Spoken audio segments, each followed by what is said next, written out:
तो छात्रों ये हमारी वीडियो नंबर 9 एक्सरसाइज 2.3। तो हम एक्सरसाइज 2.3 का क्वेश्चन नंबर 1 देखते हैं पहले।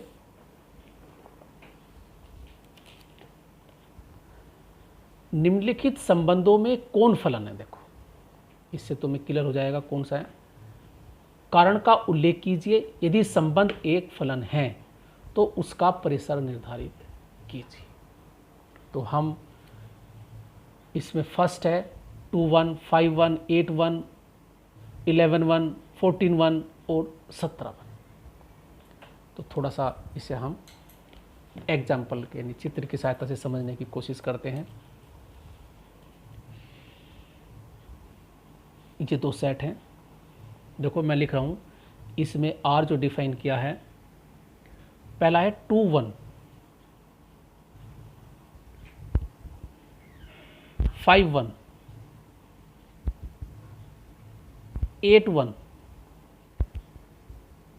11-1, 14-1 और 17-1। तो क्या यह फलन है? देखो ये कांस्टेंट फलन है। हम इधर कोई भी नंबर ले लें, पहली बात तो सभी नंबर इधर जुड़े हैं देखो, और कोई नंबर इधर शेष भी नहीं बचा, तो ये फलन है। अगर इधर कोई नंबर दिखाई देता है ऐसा लिखा हुआ जो इधर से नहीं जुड़ा है, तो फलन नहीं है। तो देखो यहां एक अवयव की एक ही इमेज है, बहुत से अवयव की एक ही इमेज है, वो हो सकती है 2 की भी 5 की भी। तो ये वास्तव में अगर हम देखें तो कांस्टेंट फलन है, क्योंकि सारे एक ही अवयव पर जा रहे हैं। तो इसकी ये तो हुई डोमेन 2, 5, 8, 11, 14, 17 पहले पहले सारे लिख दें सेट के रूप में, वो कहलाएगी डोम। तो डोमेन आर जो हुई, डोमेन एफ बोलेंगे, हाँ सॉरी एफ है, यहाँ एफ है। तो डोमेन एफ हुई 2, 5, 8, 11 और 14 और 17। और इसकी जो परिसर हुई, रेंज हुई, रेंज एफ जो हुई, वो केवल भी ओनली एक एलिमेंट है। तो ये हुआ, ये एक फलन है। स्पष्ट। अब सेकंड देखते हैं। देखो ध्यान से देखना, 2-1, 4-2, 6-3, 8-4, 10-5, 12-6 और 14-7। क्या यह फलन है? ये हम चेक करते हैं। देखो इसके लिए एक सेट ये है और एक सेट ये है। पहले अवयव लिखते हैं इसमें हम, जो इसके फर्स्ट कंपोनेंट है 2 है, 4 है, सेकंड के केवल फर्स्ट कंपोनेंट लिखते हैं हम 6, 8, 10, 12 और 14। ये हमने फर्स्ट कंपोनेंट लिखे हैं जो हमें सेट दिया है। अगर सेकंड कंपोनेंट की बात करें तो 1 है, 2 है, 3 है, 4 है, 5 है, 6 है और 7। देखो 2 1 पर है, 4 2 पर है, 6 3 पर है, 8 4 पर है, 10 5 पर है, 12 6 पर है और इस पर है। तो कोई मैप है? बिल्कुल फंक्शन है, फलन है। यह एक मैपिंग है, इसे फंक्शन को मैपिंग भी बोलते हैं। यह ए मैपिंग है और बिल्कुल डिफाइन है, क्योंकि एक अवयव का एक ही है, इधर कोई अवयव शेष नहीं बचा, तो यह भी एक मैपिंग है अर्थात फंक्शन है। अब देखो दूसरी देखते हैं। तीसरा पार्ट है 13 15 25। एग्जाम क्वेश्चन देख लेना, पढ़ लेना। पहले पहले का 1 एक बार लिखेंगे, 2 और 3 और 5। देखो इसमें दिया है, इसमें एक है 1 3 और एक है 1 5। यही तो नहीं हो सकता है। मैंने कहा एक की 2 इमेज नहीं हो सकती, तो यह फलन नहीं। और इसके बाद 2 5 है, ये तो ठीक है, इसकी एक शर्त नहीं है ये वाली एक की दो इमेज नहीं हो सकती, इसलिए यह फलन नहीं है। और इधर अवयव दोनों है जुड़े हुए हैं, ये तो कंडीशन, तो ये कंडीशन हमारी, तो हम लिखेंगे क्योंकि यहाँ अवयव एक की दो इमेज 3 और 5 है, जबकि हमें होनी चाहिए यूनिक केवल एक ही होनी चाहिए, तो यह इस कारण यह फलन नहीं है। तो ये हमारा हुआ क्वेश्चन नंबर 1। अब क्वेश्चन नंबर 2 हम करते हैं। क्वेश्चन नंबर 2 में हमें 2 क्वेश्चन दिए हैं।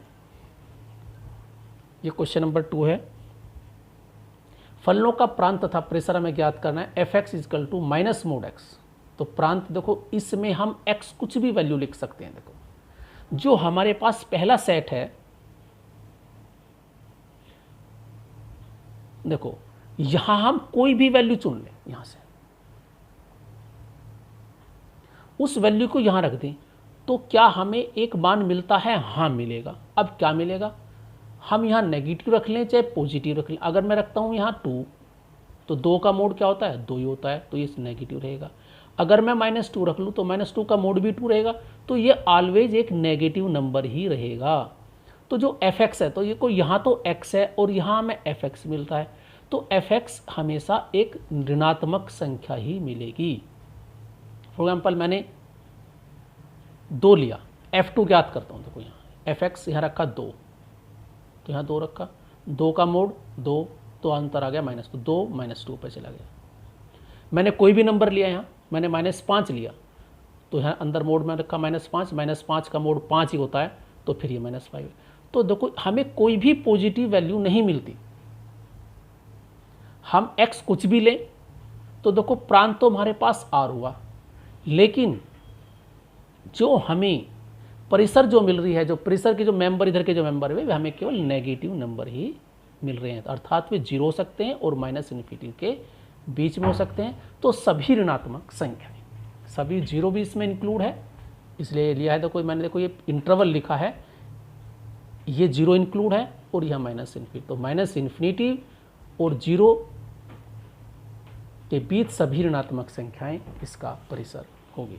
अब सेकंड देखें, देखो अब देखो x चुनना है अपने पास से।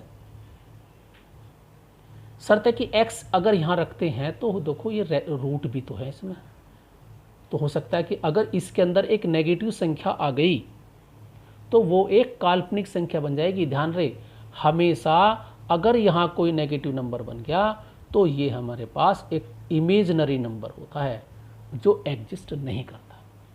तो हमें ऐसी x की वैल्यू चुननी है कि ये सदैव हमें पॉजिटिव वैल्यू ही दे, या तो 0 दे या पॉजिटिव। देखो अगर मैं यहाँ x की जगह 4 रखता हूँ तो 4 का स्क्वायर 16, तो 9 - 16 नेगेटिव नंबर आ गया, तो x 4 नहीं हो सकता।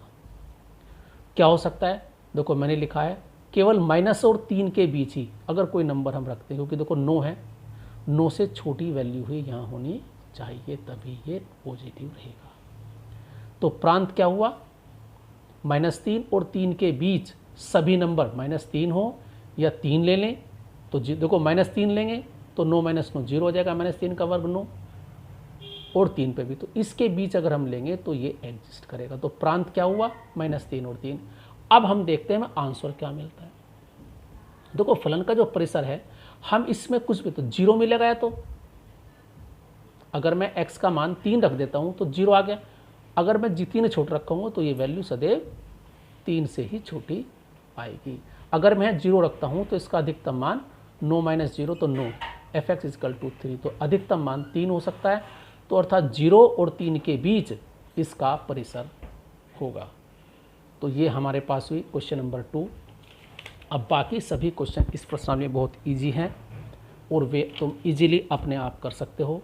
एक क्वेश्चन नंबर 3 है, एफ एक्स दिया है 2x - 5 से परिभाषित है निम्नलिखित का मान, तो हमें f0 फाइंड करना है। x की जगह 0 पुट कर देंगे, 7 पुट कर देंगे, x की जगह 7 रखना है, तो 7 दूनी 14, 14 में से गए 5, तो हमारे पास कितना आ गया? 9। ऐसे ही हम -3 पुट कर देंगे। ऐसे ही हमारे पास क्वेश्चन नंबर 4 है, ये एक फलन है, तो इसमें हमें c की वैल्यू दी रखी है, तो हमें t0 फाइंड करना है, तो c की 0 पुट कर दी सब जगह, आंसर आ जाएगा 9 × 0, 0, 0/5, तो आंसर इसका 32 आ गया। तो इस प्रकार हमें वैल्यू ज्ञात करनी है। फिर इसी प्रकार हमें इनका भी परिसर ज्ञात करना है, तो ये हम कर चुके।